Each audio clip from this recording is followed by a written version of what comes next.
Army, আশা করি তোমরা সবাই অনেক অনেক ভালো আছো। ভাবছিলাম আজকে মনটা অনেক ফুরফুরা ছিল বলে, কিন্তু তা আর হলো কই। তো বেশি কথা না বলে চলো গল্প ফিরি। হ্যাঁ সুগা, ভালোবাসি আমি তোমাকে, পাগলের মতো ভালোবাসি। কিন্তু আফসোস তুমি শুধু আমার পাগলামোগুলো দেখলে, ভালোবাসাটা আর বুঝলে না। সমস্যা নেই, তুমি আমাকে ভালোবাসো না তো কি হয়েছে, আমি তো বাসি, তাতেই হবে। বলে হাতটা সরিয়ে উল্টো দিকে হাঁটা ধরলো জিমিন আপু। সাথে সাথে সুগা ভাইয়া পেছন থেকে জিমিন আপুর হাতটা টেনে ধরে আটকে দিল। মাঝরাতে কাঁচা ঘুম ভেঙে গেল তের। চোখ পিট পিট করে তাকাতেই খুলতে দেখে জিমিন আপু হাওয়া। হ্যাঁ, আপু কোথায় গেছে? বেড সাইডে রাখা ঘড়িতে তাকাতেই দেখে রাত 2টো বাজে। তার মানে 20 মিনিট ঘুমিয়েছে তে। গল্প করতে করতে কখন যে চোখ লেগে গেছে বুঝতেই পারিনি। আচ্ছা, আপুর নিশ্চয়ই ঘুম আসছিল না, তাই বোর ফিল হচ্ছিল। বোধহয় জাংকুক ভাইয়ার কাছে গেছে, কিন্তু ভাইয়া তো একা আছে ওখানে। তার মানে ওরা 3জন আমাকে রেখে আড্ডা দিচ্ছে। না না, এ হতে পারে না, এ তো অন্যায়, রীতিমতো অন্যায়।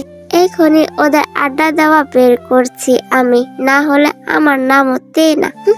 বলেই হাঁটা ধরল তে ভাইয়ার রুমের দিকে।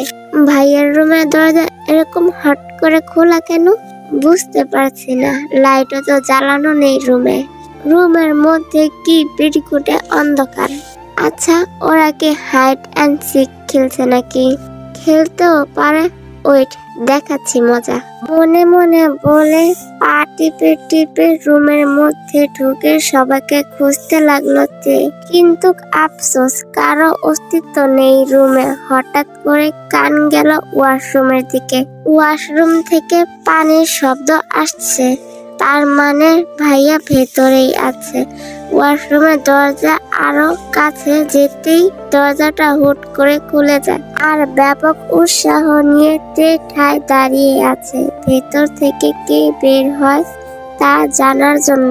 কিন্তু ভেতর থেকে যিনি বেরিয়ে এলেন তাকে তে আশা করেনি মোটেও। সাদা বেলায় টাওয়াল দিয়ে চুল ঝাড়তে ঝাড়তে বের হতেই তেকে দেখে থেমে গেলেন। এই দৃশ্য দেখার পর তে হোঁচট খেয়ে পড়ে যেতে নেয়, আর তখনই তে ভাইয়ার টাওয়াল আটকে ধরে।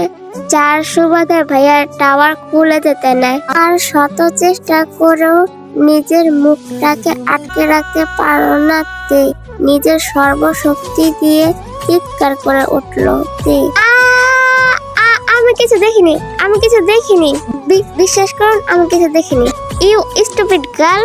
জাংকুক ভাইয়া তের চেঁচানো দেখে ঝড়ের গতিতে এসে তের মুখ চেপে ধরলো, আর তে শুধু করতে থাকলো ভাইয়ার কাছ থেকে ছাড়া পাওয়ার জন্য। এই মেয়ে চেঁচাচ্ছ কেন, আর এইখানে কি করছো? তে কিছুই বলতে পারছে না, কারণ ওনার হাত দিয়ে তের মুখ এত জোরে চেপে ধরেছে উনি যে তের নিঃশ্বাস বন্ধ হয়ে আসছে। তে চোখের ইশারায় ওনাকে বুঝালো যাতে তের মুখ থেকে হাত সরিয়ে নেয়। ভাইয়া তের ইশারা বুঝতে পেরে তৎক্ষণাৎ হাত সরিয়ে নেয়, আর ছাড়া পেয়ে তে জোরে জোরে শ্বাস নিতে থাকে। আপনি কি মানুষ নাকি গন্ডা? উফ, আর একটু হলে তো অক্কা পেয়ে যেতাম আমি। আরে আমি তো জিমিন আপুকে খুঁজতে এসেছিলাম, আর ভাবলাম আপনারা 3জন একসাথে আড্ডা দিচ্ছেন। জিমিন রুমে নেই, নিশ্চয়ই ছাদে গেছে। এই মেয়েটাকে নিয়ে আমি আর পারি না। রাতে ছাদে না গেলে ওর হয় না। সুগাও ছাদের দিকে গেল। আর মাথাটা ব্যথা করছিল, তাই মাথায় পানি নিতে ওয়াশরুমে গিয়েছিলাম। তার মানে ওরা ছাদে গল্প করছে, আমাদেরকে রেখে। চলুন চলুন, আমরাও যাব। তাড়াতাড়ি চলুন, আড্ডায় জয়েন করব।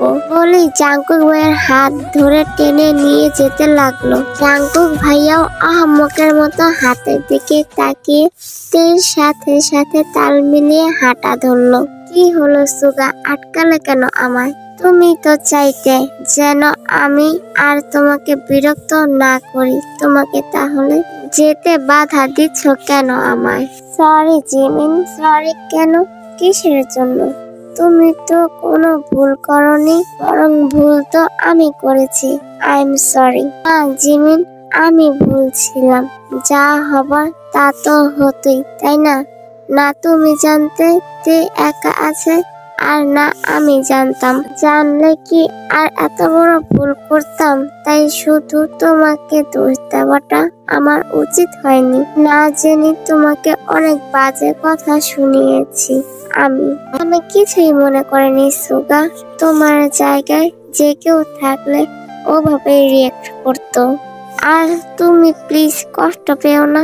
কষ্ট যে আমার সহ্য হয় না। ভালোবাসি যে তোমাকে, খুব ভালোবাসি সুগা। সুগা ভাইয়া এবার মাথা তুলে জিমিন আপুর দিকে তাকালো। জিমিন আপুর চোখ ছলছল করছে। তা দেখে সুগা ভাইয়া আর নিজেকে সামলাতে পারলো না। সব বাধা অতিক্রম করে জিমিন আপুকে বুকে টেনে নিল। জিমিন আপুকে শক্ত করে জড়িয়ে বাচ্চাদের মতো করে কান্না করতে লাগলো সুগা ভাইয়া। জিমিন, আমাকে মাফ করে দাও তুমি, প্লিজ। রাশমি, আমি তোমাকে হার্ট করতে চাইনি, but I have nothing to do. কোনোদিনও চাইনি কোনোভাবে বা কোনো কারণে আমার আর জাংকুকের ফ্রেন্ডশিপের মাঝে ফাটল ধরুক। কিন্তু আমিও যে তোমাকে ভালোবেসে ফেলেছি জিমিন। তোমার রোজগারের বিরক্ত করা, কারণে অকারণে নিয়ে যাওয়া, অকারণে বকবক করা, এসব বিরক্ত লাগতো। আমি যে এই বিরক্তিতে মাখা ভালোবাসাকে ভালোবেসে ফেলেছি জিমিন। আমি এখন কি করব তুমি বলে দাও। পারছি তোমায় আপন করে নিতে, আর না পারছি তোমাকে ভালোবাসতে। জিমিন আপু এবার ভাইয়াকে শক্ত করে জড়িয়ে ধরে আর এক হাত দিয়ে সুগা ভাইয়ের চোখের পানি মুছে দিতে দিতে ভাবতে লাগলো, আজ যে আপু বড়ই খুশি। 2 বছর ধরে তো ঠিক এই দিনটার জন্য অপেক্ষা করছে। আজ আপু তার কাঙ্ক্ষিত জিনিসটি পেয়ে গেছে। অবসর মানুষ তার সুগাকে। সুগা প্লিজ কেঁদো না। তুমি কি জানো না তোমার কান্না আমার সহ্য হয় না? আর কাঁদবে না তুমি। আর ভাইয়া আমাদের ঠিক মেনে নিবে। আর আমার ভাইয়াকে আমি চিনি, আর ভাইয়া তো তোমাকে জানে তুমি কেমন। তুমি আর যে কেউ না যে আমাকে তোমার হাতে তুলে দিতে ভাইয়া ভরসা পাবে না। তাই প্লিজ তুমি টেনশন করো না, সব ঠিক হয়ে যাবে। বলেই জিমিন আপু ভাইয়ার মাথায় হাত বুলিয়ে ভাইয়াকে শান্ত করার চেষ্টা করতে থাকে। ব্যথা পাইছি। মা গো, পাটা মুচকে গেল। পায়ের ব্যথা পাইছি। এই নে, চোখ কোথায় খুলে রাখো তুমি? কাজ যদি ঠিক মতো করতে পারো, তুমি ঠিক মতো হাঁটতেও পারো না দেখছি। দেখি পা দেখি। এ মা, কি করছেনটা কি? পায়ে হাত দিচ্ছেন কেন? হুশ, একদম চুপ থাকো। ইস, দেখো কতটা মুচকে গেছে। তোমার রুমে মুভ মলম আছে? শুধু সম্মতিক সূচক মাথা নাড়ালোতে ভাইয়া আর কিছু বলল না। ছট করে থেকে শূন্যে তুলে নিল। একে রুমে নিয়ে গিয়ে খাটে বসিয়ে দিলেন। মনে মনে তে বলছে, হ্যাঁ এই সিঁড়ির সাথে এখনই হোঁচট খেতে হয় আমার। তখন ছাদে গিয়ে আড্ডা দিতাম, তা না। আর এই সাদা বিলাইও হইছে। এমনি তো আমাকে 2 চোখে সহ্য করতে পারে না। আবার একটু ব্যথা পাইলেই ওনার দরদ যেন উঠলাইয়া পড়ে। যত সব ন্যাকামো। সাদা বিলাই তেদের কিচেনে গিয়ে 1 গামলা গরম পানি নিয়ে আসলো। এরপর তের পা আলতো করে ওই গামলাতে নামিয়ে দিয়ে খুব যত্ন করে তে চোখ খিচে বন্ধ করে মুখে অটোমেটিকলি শব্দটি বের হয়ে গেল। ভাইয়াদের ব্যথা পাওয়া দেখে ঠান্ডা গলায় বলল, খুব ব্যথা করছে কি? একটু তো ব্যথা লাগবেই, প্লিজ একটু কষ্ট সহ্য করো। বলে আবারও মাসাজ করতে লাগলো। তে ব্যথায় চোখ মুখ খিচে বন্ধ করে নিল। আর তে ব্যথায় ভাইয়ার হাত খামচে ধরলেন। তখনও চোখ বন্ধ করেছিল। ভাইয়া মুচকি হেসে বলল, এখন কি রিভেঞ্জ নেওয়ার জন্য আমার হাতটাকে ক্ষত বিক্ষত পরিকল্পনা করছো? হেই আর্মি, আজ এই পর্যন্তই, বাকিটা আবার পরের পার্টে দেব। ততদিন পর্যন্ত তোমরা সবাই ভালো থেকো। টাটা।